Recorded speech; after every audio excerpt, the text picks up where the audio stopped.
शुरू करते हैं आज की कक्षा को। पहला प्रश्न आपके स्क्रीन पर एकदम सुपर फास्ट, एकदम थोड़ा थोड़ा करके हम सारा क्वेश्चन देखने वाले हैं। जब शुष्क बुझे चूने को क्लोरीन के साथ अभिक्रिया करवाया जाता है, हा लॉलीपॉप, क्लोरीन के साथ अभिक्रिया करवाया जाएगा तो CaOCl इंटू Cl बनेगा, दैट इज ब्लीचिंग पाउडर बनेगा। किधर है? कैल्शियम ऑक्सीक्लोराइड बनेगा, दैट इज ब्लीचिंग पाउडर बनेगा। मर्सरिया का आंसर। एसिटिक एसिड विनेगर में पाया जाता है, बिना बुझा हुआ चूना हो जाएगा CaO। हाइड्रोक्लोरिक अम्ल को म्यूरिएटिक अम्ल कहते हैं, म्यूरिएटिक अम्ल कहते हैं। हाइड्रोक्लोरिक अम्ल को क्या कहते हैं? म्यूरिएटिक अम्ल कहते हैं। एसिटिक एसिड विनेगर में पाया जाता है, इसको हम इथेनोइक एसिड भी कहते हैं, इथेनोइक एसिड भी कहते हैं। जल्दी लिख अगला। कैल्शियम ऑक्सीक्लोराइड को ही ब्लीचिंग पाउडर कहते हैं। पराबैंगनी विकिरण की उपस्थिति में सिल्वर क्लोराइड AgCl2 को, पराबैंगनी किरण मतलब सूर्य की किरणों की उपस्थिति में सिल्वर Ag+++2Cl- में टूटता है। किसका उदाहरण है? जल्दी बताओ, जल्दी बताओ। प्रकाश अपघटन अभिक्रिया, क्योंकि जब ये पराबैंगनी किरण को दिया मतलब प्रकाश अपघटन अभिक्रिया। और H2O का टूटना विद्युत अपघटन अभिक्रिया। बाकी कैल्शियम कार्बोनेट का टूटना, लेड नाइट्रेट का टूटना, अमोनियम नाइट्रेट का टूटना, ये सब दोस्त मेरे ऊष्मीय अपघटन है, ऊष्मीय अपघटन अभिक्रिया है। रेडॉक्स मतलब ऑक्सीकरण अपकरण दोनों होगा, रेडॉक्स मतलब ऑक्सीकरण अपकरण दोनों होगा। निम्नलिखित में से किस प्रकार के कोयले में कार्बन मात्रा मार देगा सरिया के चलवा हमारे प्रतिशत कार्बन? सबसे ज्यादा एंथ्रासाइड, उससे कम बिटुमिनस, उससे कम लिग्नाइट, उससे कम पीट। कितना बार बोले हैं? अल्फाबेटिकल ऑर्डर रहेगा। अभी चला तो हम बहुत ज्यादा परेशान नहीं करना चाह रहे हैं टफ टफ क्वेश्चन दे करके। ये 15-20 दिन से नॉर्मल क्वेश्चन दिए, लेकिन बहुत बच्चा ऐसा भी होगा कि जल्दी से बताओ। अभी स्कोर आपका अच्छा जा रहा होगा। एंथ्रासाइड, बिटुमिनस, लिग्नाइट और पीट। ए फॉर एप्पल, फिर बी, फिर लिग्नाइट, फिर पीट। आंसर बता क्या होगा? किस प्रकार के कोयले में कार्बन की मात्रा सर्वाधिक होगी? That is anthracite. किस प्रकार के कोयले में कार्बन की मात्रा सर्वाधिक होगी? That is anthracite is the right answer. मर्सरिया के नीचे दिए गए एकदम सुपर फास्ट डिस्कशन। अब क्या स्लो करना है, 2 दिन बचल है, जल्दी बता। कहते हैं नीचे दिए कथनों पर विचार कीजिए, सही उत्तर का चयन कीजिए। प्रबल अम्ल और प्रबल क्षार के लवण उदासीन होते हैं और उसका pH 7 होता है, एकदम सही है। प्रबल अम्ल दुर्बल क्षार होगा, उसको हम कहेंगे प्रबल अम्ल दुर्बल क्षार। तो इस लवण को हम लोग अम्लीय कहते हैं। अम्लीय होगा तो pH 7 से कम। जो प्रबल होगा वैसा लवण, और दोनों प्रबल होगा तो उदासीन लवण। QR कोड एग्जाम वाला हमें भी दीजिए, अवेलेबल करवाते हैं दोस्त, सबको अवेलेबल करवाते हैं। आंसर बताओ क्या होगा? दोनों कथन सत्य है, दोनों कथन एकदम चला सुपर फास्ट। सब टीचर को बोले एकदम फास्ट फास्ट करवाइए, कम टाइम में। निम्नलिखित कथनों पर विचार किया, एकदम बच्चा के टाइम ने बर्बाद करना। वॉशिंग सोडा सोडियम क्लोराइड से निर्मित किया जाता है। जल्दी बता। वॉशिंग सोडा सोडियम क्लोराइड से निर्मित किया जाता है, एकदम सत्य वचन है। यह गंदगी और ग्रीस पर हमला, जल में घुलनशील उत्पादों का निर्माण करता है, उन्हें बाद में पानी से धो दिया जाता है, एकदम दोनों सत्य है। वॉशिंग सोडा से ही ना सरफ ग्रीस वगैरह हम लोग धोते हैं। वॉशिंग सोडा से कौन सी गैस निकलती है? CO2 गैस निकलती है। वॉशिंग सोडा बताओ तो एकदम सिंपल सा क्वेश्चन देते हैं। Na2CO3 ये क्या है? अम्ल है, अम्ल है कि दूसरा क्षार है? जल्दी बता। Na2CO3 अम्ल है कि क्षार है? What is the answer? Na2CO3 अम्ल है कि क्षार है? तो कहेंगे Na2CO3 दोस्त मेरे क्षार है। अगला किस किस किस के, अगला अगला अगला अगला का आंसर बता। कहते हैं किस कारकों ने वैज्ञानिकों के वर्गीकरण की ओर अग्रसर किया? जल्दी बता। तत्व के संश्लेषण के विभिन्न तरीके, तत्व के विभिन्न स्रोत, तत्व के विभिन्न गुण। क्या होगा आंसर? तीनों तत्व के संश्लेषण के तरीके ने भी वर्गीकरण में, विभिन्न स्रोत और गुण, तीनों ने वर्गीकरण के हिसाब से, तीनों के हिसाब से वर्गीकरण हुआ था। आंसर हो जाएगा 1, 2, 3। कहेगा तुमको तत्वों को सजाया गया है तो कहेंगे भौतिक और रासायनिक दोनों गुणों के आधार पर तत्वों को सजाया गया है। बताओ तो एक कार्बन 612, कार्बन 612 देखे चलवा से उम्र कितना तेज हो गया है। में भौतिक गुण क्या होगा? भौतिक गुण क्या होगा? एक ऑप्शन है समान और दूसरा ऑप्शन है अलग। जल्दी बता भौतिक गुण क्या होगा, समान के अलग? जल्दी बता। कार्बन 612 614 में भौतिक गुण समान के अलग। भौतिक गुण में बता दूं दोस्त मेरे कि द्रव्यमान पर निर्भर करता है और रासायनिक गुण तत्व पर निर्भर करता है। अब तो बता दो। भौतिक गुण समान के अलग अलग, ये समस्थानिक है, ये समस्थानिक है। आंसर बता दो। समस्थानिक है। समस्थानिक में द्रव्यमान अलग अलग है तो द्रव्यमान पर यह निर्भर करता है, तो भौतिक गुण अलग अलग हो जाएगा। अगला अगला अगला। नेत्रलेंस में अत्यधिक वक्रता, नेत्रलेंस की अत्यधिक वक्रता की अगर हम बात करें, निकट दृष्टि दोष में दूर का नहीं दिखता और दूर दृष्टि दोष में निकट का नहीं दिखता। तो निकट का नहीं दिखता तो ये लेंस एकदम पतला होता है। ये दूर दृष्टि दोष में निकट से जो आता हुआ किरण है वो दर्पण के पीछे जाकर मिल जाता है। दूर दृष्टि दोष में जो आंख होता है इसमें मोटा लेंस लगा होता है। ये दूर से आती हुई किरणें, इसमें फोकस दूरी घट जाता है, इसमें वक्रता जो है बढ़ल रहता है, वक्रता बढ़ा हुआ रहता है। देखता नहीं ऐसे रहता है, इसमें ऐसे सीधा रहता है। इसमें जो है फोकस दूरी बढ़ेगा बढ़ेगा, फोकस दूरी बढ़ेगा, वक्रता इसका घटा हुआ है, वक्रता घटा हुआ है, बढ़िया से देख लो, बढ़िया से मार लो। देखो ये ऐसे है तो वक्रता ज्यादा ज्यादा वक्र है ये, और ये ऐसे है तो इसका वक्रता कम है। अब जल्दी से देख लो, तो नेत्रलेंस की अत्यधिक वक्रता, तो अत्यधिक वक्रता तो इसी में होगा, आंसर होगा निकट दृष्टि दोष। हेलो, निकट दृष्टि दोष इज द राइट आंसर। क्या होगा आंसर? डी फॉर डॉग हो रहा है। अगला अगला अगला अगला, रेडियो द्वारा निर्मित ध्वनि की प्रबलता। प्रबलता बोले तो तीव्रता, और तीव्रता बोले तो आयाम पर निर्भर करता है, और तारत्व जो है जिसके कारण मोटा और पतला होता है वह आवृत्ति पर निर्भर करता है, और इसके कारण ध्वनि मोटा या पतला होता है। आंसर बता दो क्या हो जाएगा, व्हाट इज आंसर? चलिए बताओ। कहता रेडियो द्वारा निर्मित ध्वनि की प्रबलता आयाम बढ़ने पर बढ़ती है, लेकिन इसमें ध्यान रखना जो मोटा होगा उसका तारत्व कम होगा, उल्टा होता है, और जो पतला होगा उसका तारत्व अधिक होता है। जो मोटा होगा उसका तारत्व कम, जो पतला होगा उसका तारत्व अधिक, जो मोटा होगा उसका तारत्व कम, जो पतला होगा उसका तारत्व अधिक। आंसर बता। जकर आयाम ज्यादा होगा तीव्रता ज्यादा वो प्रबल होगा, इसमें सीधा होता है, जो प्रबल है इसका मतलब आयाम और तीव्रता ज्यादा, दुर्बल है इसका मतलब आयाम और तीव्रता कम। इसमें उल्टा होता है, मोटा होगा तारत्व कम, पतला होगा तो तारत्व ज्यादा। आंसर बता, what is the answer? What is the answer?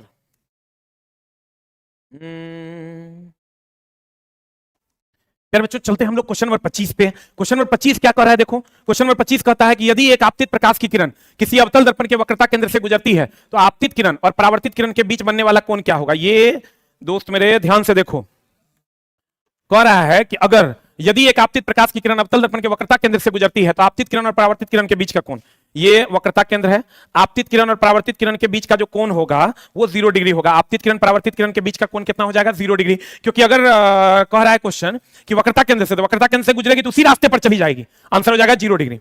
वक्रता केंद्र से गुजरेगी तो उसी रास्ते पर चली जाएगी, और अगर लेंस होगा तो इसको कहते हैं ऑप्टिकल सेंटर, ऑप्टिकल सेंटर से गुजरेगी तो उसी रास्ते पर चली जाएगी, यानी या सीधे चली जाएगी, एकदम नहीं मुड़ेगी, सीधे चली जाएगी। और दर्पण में जैसे वक्रता केंद्र से आएगी तो उसी रास्ते पर चली जाएगी, और लेंस में ऑप्टिकल सेंटर से गुजरेगी तो उसी रास्ते पर चली जाएगी। हेलो, अगला अगला अगला, 0 degree is the right answer. कोई प्रतिरोध को समानांतर क्रम में संयोजित करने पर इनमें से किसके समतुल्य माना जाता है। अभी दोस्त मेरे तुम्हारा जो टेस्ट का क्वेश्चन दिया जा रहा है वो एकदम नॉर्मल क्वेश्चन रख रहे हैं हम, ताकि आप बहुत ज्यादा हेडेक फील ना करें। एक 15-20 दिन से पीछे का क्वेश्चन कितना सारा बनवाए हैं, तो 10-15 दिन से टेस्ट पकड़ा होगा वो 15 दिन से नहीं करना, 150 टेस्ट टोटल हम मरवाए हैं ओवरऑल, ठीक ना। तो ऐसा नहीं कि 1500 क्वेश्चन से 100 आ जाएगा, 15 दिन से तुम टेस्ट दिए हो 1200 क्वेश्चन, वही 1200 से 100 ने खोजने लगना, ठीक ना। हर टाइप का क्वेश्चन लेकिन करवा रहे हैं, जितना त्वरा से बनेगा उतने बना के आना। कहते हैं कई प्रतिरोध समानांतर क्रम में, तो समानांतर क्रम में जब ये होगा तो न्यूनतम होगा, न्यूनतम होगा, संयोजित करने पर किसके समतुल्य माना जाएगा। तो न्यूनतम कब होगा? चालक का अनुप्रस्थ काट के क्षेत्रफल में वृद्धि से। प्रतिरोध न्यूनतम कब होगा? आर समानुपाती एल, आर व्युत्क्रमानुपाती होता है 1/a, और आर समानुपाती होता है ताप। तो अब बताओ, कहता है न्यूनतम कब होगा? न्यूनतम तब होगा जब या तो लंबाई कम होगा या क्षेत्रफल ज्यादा होगा। तो बताओ, क्षेत्रफल चालक के अनुप्रस्थ काट के क्षेत्रफल में वृद्धि करने पर। समानांतर में होगा समतुल्य प्रतिरोध न्यूनतम होगा, न्यूनतम कब होगा? जब इसमें वृद्धि करेंगे, इसमें वृद्धि करेंगे तो इसमें कमी आ जाएगा, आंसर। और प्रतिरोधकता आज भी बताएं हॉटस्पॉट में, प्रतिरोधकता जो है ये पदार्थ और ताप पर निर्भर करता है। प्रतिरोधकता पदार्थ और ताप पर निर्भर करता है, प्रतिरोधकता पदार्थ और ताप पर निर्भर करता है। अगला, एकदम टाइम ना बर्बाद करते हुए सीधे आते हैं दोस्त मेरे। कहते हैं क्या निम्न में से किस प्रकार के प्रतिबिंब पर्दे पर प्राप्त किए जाते हैं। पर्दा पर केवल प्राप्त किया जाता है वास्तविक प्रतिबिंब, और पर्दा पर नहीं प्राप्त किया जाता है, पर्दा पर नहीं प्राप्त करते हैं, पर्दा पर नहीं प्राप्त करते हैं अनंत पर और काल्पनिक प्रतिबिंब। जो अनंत पर बनने वाला प्रतिबिंब है और जो काल्पनिक प्रतिबिंब है उसको पर्दे पर प्राप्त नहीं किया जा सकता है। जल्दी लिख, प्रतिबिंब जो पर्दे पर प्राप्त करते हैं केवल वास्तविक, पर्दा पर नहीं प्राप्त करते हैं अनंत पर और काल्पनिक प्रतिबिंब। देख लो, कह रहा है पर्दे पर प्राप्त किया जा सकता है, काल्पनिक नहीं कर सकते हैं, केवल वास्तविक करेंगे। आंसर हो जाएगा A and B, A and B, A and B both is the right answer, C for cat. पर्दे पर प्राप्त कर सकते हैं वास्तविक प्रतिबिंब, पर्दा पर नहीं प्राप्त कर सकते हैं तो अनंत पर बनने वाला और काल्पनिक प्रतिबिंब, अनंत पर बनने वाला और काल्पनिक प्रतिबिंब। अगला अगला अगला, अधिकांश कोशिकीय प्रक्रियाओं में ऊर्जा मुद्रा, ऊर्जा मुद्रा एटीपी को कहते हैं, एडिनोसाइन ट्राइफॉस्फेट को ऊर्जा मुद्रा कहते हैं। तुरंत ऊर्जा कौन देता है? ग्लूकोज। अधिक ऊर्जा कौन देता है? वसा। ऊर्जा कौन देता है? कार्बोहाइड्रेट। ग्लूकोज से इथाइल अल्कोहल बनता है किण्वन विधि द्वारा। यदि मधुमक्खी डंक मारता, कितना बार बोले हैं मधुमक्खी डंक मारेगा, NaHCO3, NaHCO3, NaHCO3, NaHCO3 दुर्बल क्षार है, NaHCO3 दुर्बल क्षार है। मधुमक्खी डंक मारेगा तो अम्ल डालेगा, अम्ल डालेगा, और अम्ल डालेगा, उसको कम करना है तो क्षार डालना होगा, और इसी से CO2 बनता है। जब ये एसिड से विक्रिया करेगा CO2 बनेगा। इसको हम लोग एंटा एसिड के नाम से जानते हैं, एंटा एसिड के नाम से जानते हैं। विनेगर में एसिटिक एसिड होता है, CH3COOH होता है, और साधारण नमक बोले तो NaCl, NaCl का पीएच मान 7 होता है, इसका पीएच मान 7 होता है। दही में लैक्टिक एसिड होता है, सबको पता है।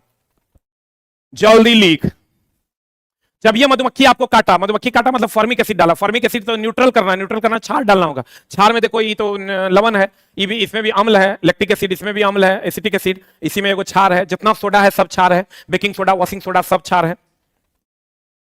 अगला, जल्दी जल्दी लीक, एक और आंसर बता। ओए होए होए होए होए, आंसर बता दे जल्दी से, क्या कह रहा है क्वेश्चन, जल्दी बता। क्वेश्चन कह रहा है कि जब lead nitrate that is PbNO3 whole 2, PbNO3 whole 2 को पोटेशियम आयोडाइड से विक्रिया करवाते हैं, PbI2 से विक्रिया करवाते हैं, तो एक साथ मिलाया जाता है तो क्या बनता है? पोटेशियम आयोडाइड, के आई पोटेशियम आयोडाइड यानी KI से विक्रिया करवाते हैं तो ये बन जाता है PbI2 plus KNO3 plus KNO3। ये जो बनता है ये पीला अवक्षेप बनता है लेड आयोडाइड का। आंसर बता। बेरियम सल्फेट का सफेद अवक्षेप बनता है, लेड आयोडाइड का पीला अवक्षेप बनता है। जल्दी से रिएक्शन लिख लो। हो ला ला ला ला ला, जल्दी लिख। अगला क्वेश्चन, पौधों में अपशिष्ट उत्पाद के रूप में ऑक्सीजन कब और कैसे उत्सर्जित होता है? प्रकाश संश्लेषण के समय, दिन में। अपशिष्ट उत्पाद के रूप में जो ऑक्सीजन मिलता है प्रकाश संश्लेषण में मिलता है, प्रकाश संश्लेषण दिन में होता है, श्वसन दिन और रात दोनों में होता है। प्रकाश संश्लेषण में 1% सूर्य का प्रकाश लेता है पादप। जल्दी बता, व्हाट इज आंसर? रात के समय, दिन के समय प्रकाश संश्लेषण के द्वारा, B4 ball is the right answer. जब भी ऑक्सीजन मिलेगा दिन के समय, क्योंकि प्रकाश संश्लेषण दिन में होता है, श्वसन दिन और रात दोनों में होता है। प्रकाश संश्लेषण की क्रिया पत्तियों में भी होती है, तनों में भी होता है, हरे तनों में। कौन सा जीवाणु जो जनित रोग नहीं है? आए हाय हाय, जीवाणु जो जनित रोग एड्स नहीं है, सबको पता है, एड्स विषाणु जनित रोग है।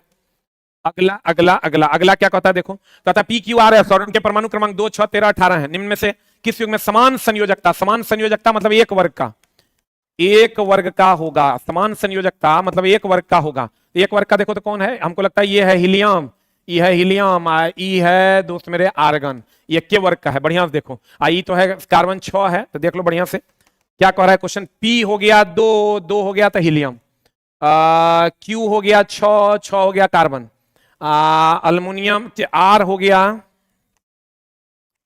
R हो गया दोस्त मेरे अल्मुनियम, R हो गया 13, 13 हो गया अल्मुनियम, और S हो गया, S हो गया 18, 18 हो गया आर्गन। तो हीलियम और आर्गन जो है एक ही वर्ग का है, दैट इज P और S is the right answer होगा।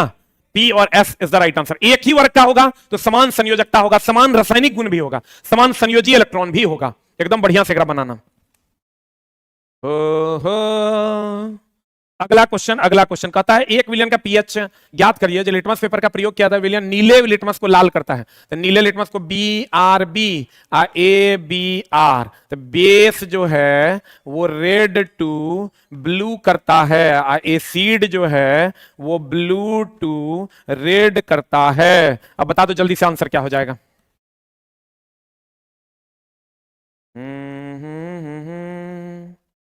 जल्दी बता। कह रहा है नीले को लाल कर रहा है, तो नीले को लाल कर रहा है मतलब एसिड होगा, एसिड होगा मतलब इसका पीएच मान, हेलो हेलो, हाँ बोलिए।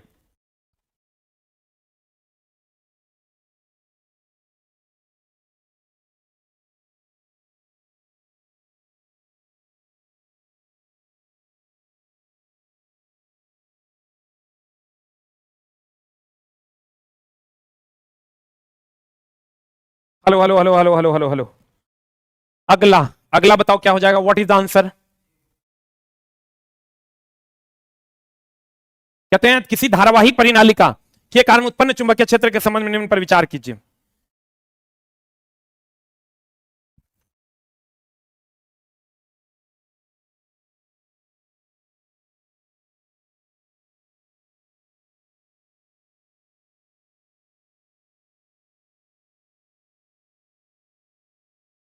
कहते हैं किसी धारावाही परिनालिका के कारण चुंबकीय क्षेत्र, तो दोस्त मेरे धारावाही परिनालिका अगर होगा तो ये ऐसा होता है, इसको एसी सप्लाई दी है। अब कह रहा है परिनालिका के अंदर चुंबकीय क्षेत्र समान होता है, परिनालिका का चुंबकीय क्षेत्र हर जगह समान होता है, एकदम हर जगह समान होता है। परिनालिका के एक सिरा क्षण चुंबक का उत्तरी ध्रुव और दूसरा दक्षिणी ध्रुव की तरफ व्यवहार करता है, एकदम सही है। 1 और 2 दोनों सही है, आंसर हो जाएगा 1 और 2 दोनों सही है। और इसके अंदर चुंबकीय बल रेखाएं समानांतर होती है और इसके बाहर वक्राकार, अंदर समानांतर बाहर वक्राकार होती है, हर जगह समान होता है। एक उत्तरी ध्रुव बनता है, एक दक्षिणी ध्रुव बनता है। अगर यही कोई सीधा धारावाही चालक कह देगा, उसके चारों तरफ जो चुंबकीय क्षेत्र होता है वो संकेंद्रीय वृत्त का निर्माण करता है।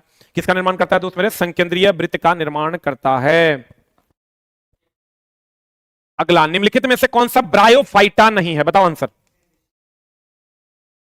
ई दोस्त मेरे ब्रायोफाइटा नहीं है, कैरासी हो जाएगा। कैरासी ब्रायोफाइटा नहीं है, बाकी सब ब्रायोफाइटा है, बाकी सब ब्रायोफाइटा है। The next one is, that's the ending of my question. Thank you very much. और कल फिर मिलेंगे हम लोग, कल तो सुबह सुबह हम लोग मिलने वाले हैं 7 बजे। आपको पता होगा 7 से 10 पूरा फिजिक्स ई पार से ऊपर करने वाले हैं। पीडीएफ ऑलरेडी टेलीग्राम पर डाल दिया गया है, यूट्यूब कम्युनिटी में भी डाल दिया गया, ऑफलाइन में भी उपलब्ध है। 7 बजे भोर हम आपसे मिलने आ रहे हैं, 7 से 10 फिजिक्स लेकर के। अगले दिन फिर 22 तारीख को, 23 तारीख को 7 से 10 केमिस्ट्री या बायोलॉजी, या फिर जो बच जाएगा तो 24 तारीख को 22 फिजिक्स, 23 बायोलॉजी और 24 केमिस्ट्री हम आपकी सेवा में लेकर आ रहे हैं। 5 चैप्टर मैथ आ रहा है 10 से 1 में, और 5